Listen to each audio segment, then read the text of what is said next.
ادم د پاره راوستو هغه ته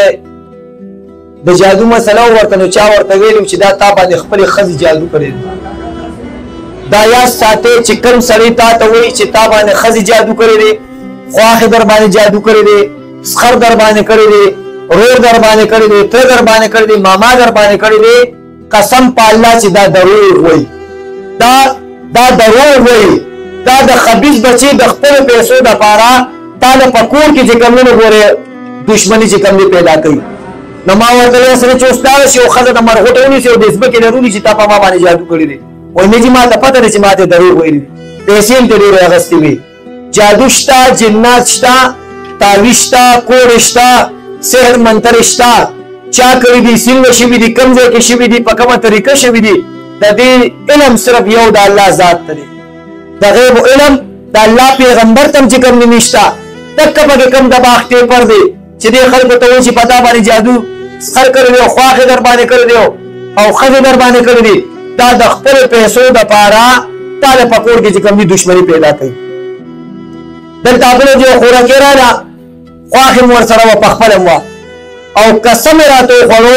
چې ما ته د خپل خواخې داسې ګران ده لکه سړی ته چې خپل مور چې کوم نو ګران دي او زموږ ته یو دم والا خزرانه وای زموږ ته سب پورې منتر سه شپ مو وکړو وای به زموږ په کور کې دا خبره زمانه تیش شاو کړه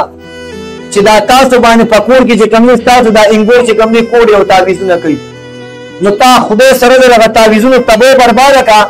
او تا خدای سره دغه کل کبه تبو برباد کړم به خو خدای لمز نه وردی نو دا بدم سو کی هم به خدای خدای ته پوزو کړي دوای قنوت راتو هغه دوای قنوت وردی نو هغه زنانه راته دلته پزړا شو وای قسم درته چې د الله په ذات کوم چې ماته د خپل خواخې د خپل مور نم سیوا ګرانه ده او د هغه وزن پس